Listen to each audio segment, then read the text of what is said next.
คนมาจากใส่มืดฟ้ามัวดินต่อแถวยาวเหยียดรอท่าถ่ายรูปนำน้องอายในงานมืดคืนนี้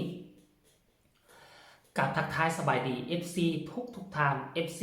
ทุกคนมาพบมาพ่อก็ค่อยเจเบาลาวคลิปนี้เป็นเรื่องราวการเคลื่อนไหวของน้องอายค่อยเห็นแล้วค่อยรู้สึกปลาบปลื้มมิติค่อยตั้งแต่ติดตามเหตุข่าวเกี่ยวกับน้องอายบ่เคยเห็น FC แฟนคลับมารอท่าต่อแถวต่อคิวที่จะขอถ่ายรูปน้ำน้องอายแบบนี้จักเถื่อเนาะ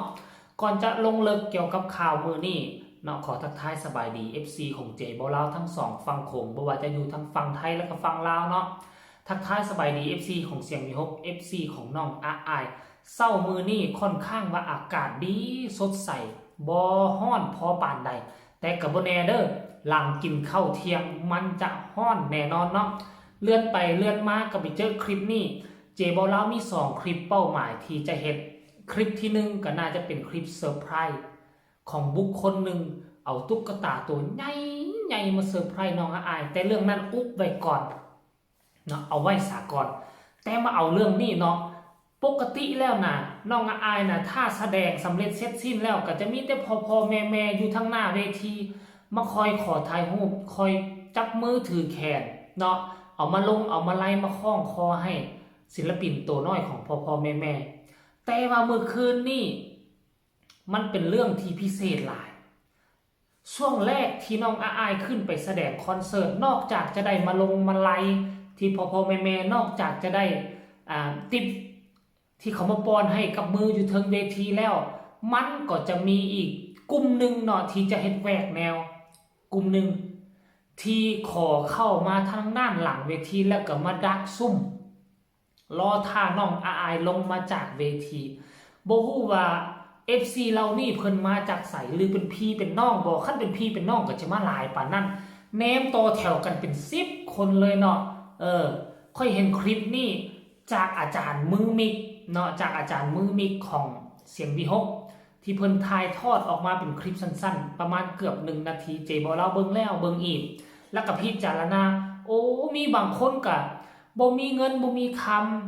ำบ่มีตุ๊กตากระซื้อข้าวซื้อน้ำอยู่ในถงหั่นเห็นมี2ถงอยู่ในถงใหญ่น่าจะเป็นอาหารการกินหรือบ่ของน้องอายมักบ่ซื้อมามอบให้กับมือมาขอถ่ายรูปมาหอมแก้มแล้วก็มากอดน้องอายเป็นลักษณะแบบนี้นะท่านผู้ชมแล้วกล้องกับแพนไปทางซ้ายเป้ามีคนยืนเลียนแถวปะปนกับแดนเซอร์ที่แรกๆเจบ่ลาวก็คิดว่าแม่นแดนเซอร์ซั่นดอก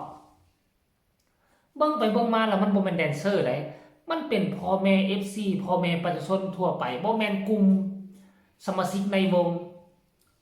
และแม่นคนอื่นที่ขอเข้ามาดักซุ่มรอท่าน้องอายอาจจะมานำกันบ่กับตู้นั่นหรือคนละกลุ่มท่านผู้ชมเนาะซึ่งบรรยากาศแบบนี้น่ะเกี่ยวกับตัวน้องอายค่อนข้างว่าน้อยเป็นเรื่องผิดปกติหรือบ่ปกติถ้าคนจะมารอท่าก่อนที่จะขึ้นเวทีก่อนจะเข้ามาหลังห้างก็เคยเห็นอยู่ลงรถมาคนกระทักกระทายเป็นตลาดตะลีคนทักคนทายแต่ว่าหลังจากลงเวทีแล้วมีคนมาดักซุ่มรอท่ามอบสิ่งของให้รอท่ามาถ่ายรูปจับมือถือแค่นี้จะบ่ค่อยมีแต่ว่าเคยเห็นและน้ำศิลปินคนหนึ่งคืออุ๋งอิงเพชรบ้านแพงอุ๋งอิงบ้านแพงเพชรบ้านแพงในตั้งแต่รถจอดเข้าหน้างานตั้งแต่ยังบ่ทันได้ทำการแสดงคนก็มารอดักซุ่มต่อแถวถ่ายรูปถ่ายหอยหลังจากที่ลงจากเวทีกลับมาเต้นคนก็มารอดักซุ่มซื้อเครื่องซื้อของมาถวายให้ต่างๆนานาอันนี้อุ๋งอิงเพชรบ้านแพงนี่เคยเห็นเป็นปกติแล้วแต่ตัวน้องอายนี่ถือว่าเจเบาเล่าบ่เคยเห็นเนาะถ้าผู้ใดเป็น FC ที่ผูกพันกับน้องอายมาดนก็สามารถโต้แย้งกับเจเบาเล่าได้ก็สามารถประกอบคำคิดคำเห็นน้ำเจเบาเล่าได้เด้อเนาะ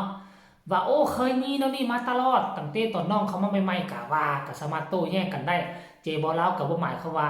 บ่เคยเกิดขึ้นอันนี้สำหรับตั้งแต่เจเบาเล่าที่ตามมาซะบ่ค่อยได้เห็นภาพบรรยากาศแล้วนี่เนาะเอ้าขออนุญาตเดินนำอาจารย์มือมิกเนาะขอเอาคลิปมาลงให้บรรดา FC แฟนคลับผู้ที่ยังบ่ทันเห็นได้เห็นภาพบรรยากาศที่ FC แฟนคลับมาต่อแถวกันรอท่าถ่ายรูปถ่ายหอยนำน้องอายหลังจากที่ลงเวทีไปเบิ่งคลิปนี้ซะก่อน ไผมีคำตำหนิติชมคำคิดคำเห็นใดต่อเหตุการณ์นี้จึงส่งมามาลงกันใหม่ไปเบิ่งกันเลย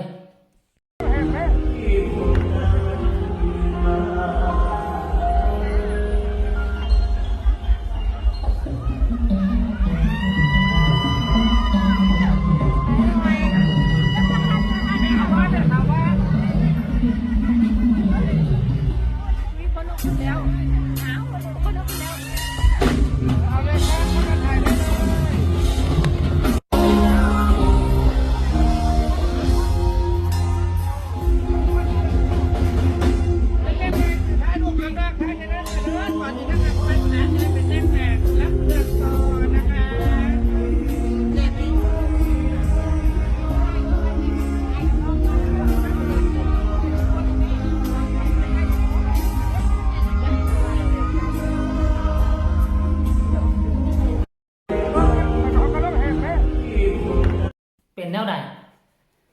คนใดแดที่เห็นเหตุการณ์เห็นภาพบรรยากาศแบบนี้ครั้งแรกคือเบาเจก็สามารถส่งมาได้โอ้ค่อยผู้นึงเลยหาก็เห็นที่ผ่านมาบ่เคยมีหรือว่าผู้ใด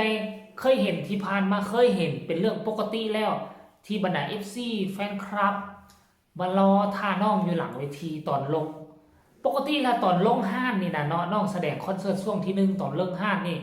ก็สิเห็นแต่ลงมาแล้วมาพบมาพ่อกับพอนกพงศกรก็มาทักมาท่วงมากอดมาหอมกัน